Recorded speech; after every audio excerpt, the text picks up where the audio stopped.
Hello viewers, आज हम बात करते हैं कल जो 56th मीटिंग हुई जीएसटी काउंसिल की, जिसको हेड किया union finance minister Nirmala Sitharaman ji ने। तो उससे जो एक्सपेक्टेशंस हैं वो ट्रेडर्स के लिए क्या हैं और बिजनेसमैन के लिए क्या है, बिजनेसेस के लिए क्या है। तो सबसे जो अच्छी बात है वो ये है कि हम हर बार पॉइंट आउट करते थे कि किस तरह से हमारी जो टैक्स स्ट्रक्चर है जीएसटी का वो कॉम्प्लिकेटेड है, बहुत सारे स्लैब्स हैं उसमें। तो और दूसरा कि हमारी बहुत हाई रेट्स हैं, यानी कि जो 18 और 28 है वो बहुत ज़्यादा हाई रेट्स हैं, जो कंज्यूमर्स की जो परचेजिंग पावर है उसको बहुत मतलब इफ़ेक्ट करती हैं, जिससे आगे चल के डिमांड है वो इफ़ेक्ट होती है और इकोनॉमी फर्दर इफ़ेक्ट होती है।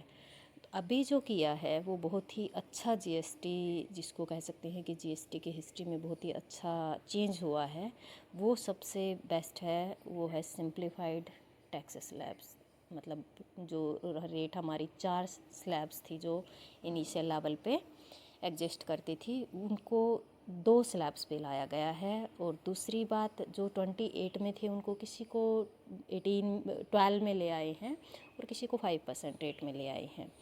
अब हम बात करते हैं कि क्या एक्सपेक्टेशंस हमारी रह सकती हैं कि क्या क्या हो सकता है। तो जो हमारे प्रधानमंत्री नरेंद्र मोदी जी हैं, उन्होंने अर्लियर बोला भी था कि जो दिवाली गिफ्ट है वो ज़रूर मिलेगा, तो ये ट्रेडर्स को मिलेगा, ये कहीं ना कहीं कंज्यूमर्स को भी मिल रहा है, और वो होगा जीएसटी रिफॉर्म्स से। With reduction in tax rates across categories, different categories की जो टैक्स रेट्स हैं वो रिड्यूस हुई हैं। Council which include state and union territory finance ministers को भी इसमें इंक्लूड किया गया था। जीएसटी काउंसिल की जो मीटिंग थी, इसमें 4 स्लैब्स हमारी जो एग्जिस्टिंग थी, 5% की स्लैब, 12% की, 18% की और 28% की। मैं यहाँ आपको एक बात बता दूँ कि कुछ लोग कहते हैं कि 5 स्लैब्स हैं, 0% को भी स्लैब्स लेते हैं। 0 खुद में ही 0 है, तो वो कोई स्लैब में आई थिंक काउंट नहीं होनी चाहिए। तो आपकी स्लैब्स जो थी वो 4 स्लैब्स थी।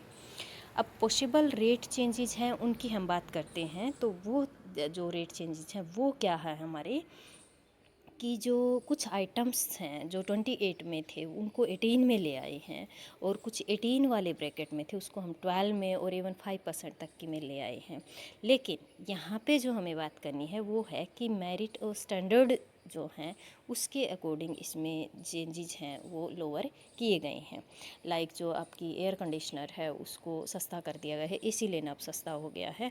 स्पेशल सिंटैक्स आप जानते होंगे, या फिर मैं आपको बता देती हूँ कि जो 40% एग्जिस्ट करता था और एग्जिस्ट ही करता है, जिसमें तंबाकू आता है और लग्जरी ऑटोमोबाइल जो चीज़ें हैं उन पे 40% ही जीएसटी एग्जिस्ट कर रहा है। हु कुड बी अफेक्टेड, कौन कौन अफेक्ट होगा? लग्जरियस इन गुड्स वो अफेक्ट रहेंगे क्योंकि 40% एग्जिस्ट है और एग्जिस्ट करता रहेगा। इलेक्ट्रिक व्हीकल्स हैं वो आपके क्या हैं कि स्मॉल कॉस्ट गेन करेंगे, ईवीएस व्हीकल्स हैं वो गेन करेंगे। इस तरह से उनमें मतलब अच्छा रहेगा। मतलब जो ईवी व्हीकल्स हैं उनको मतलब अच्छा यहाँ पे देखने को मिलेगा।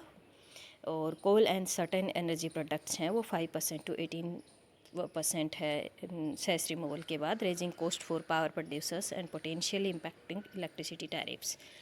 क्लोथिंग है, क्लोथिंग पे भी हमारा क्या हो गया कि 12% से 18% पे हम यहाँ पे शिफ्ट कर गए हैं। इकोनॉमिक इम्पैक्ट्स जो हमारे रहेंगे वो क्या है?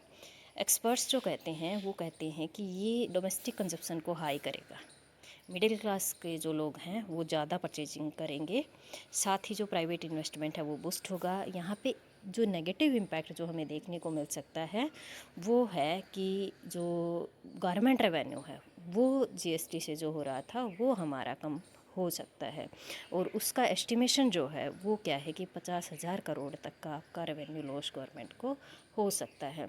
तो आगे देखते हैं कि हमारी इकोनॉमी पे क्या इफ़ेक्ट हमारी जीएसटी रिफॉर्म का रहता है, और एक वीडियो हम ज़रूर बनाएंगे अभी, या तो शॉर्ट्स आए शॉर्ट्स में डाल लें, या फिर हम ऐसे वीडियो बनाएं कि किस तरह से किस किस आइटम पे कितना रिड्यूस हुआ है, एग्रीकल्चर सेक्टर के आइटम्स पे कितना रिड्यूस हुआ है, और ऑटोमोबाइल इंडस्ट्री पे कितना रिड्यूस हुआ है, और साथ में हमारा एजुकेशन बेस जो लग रहा था वो कितना हमारा कम हुआ है।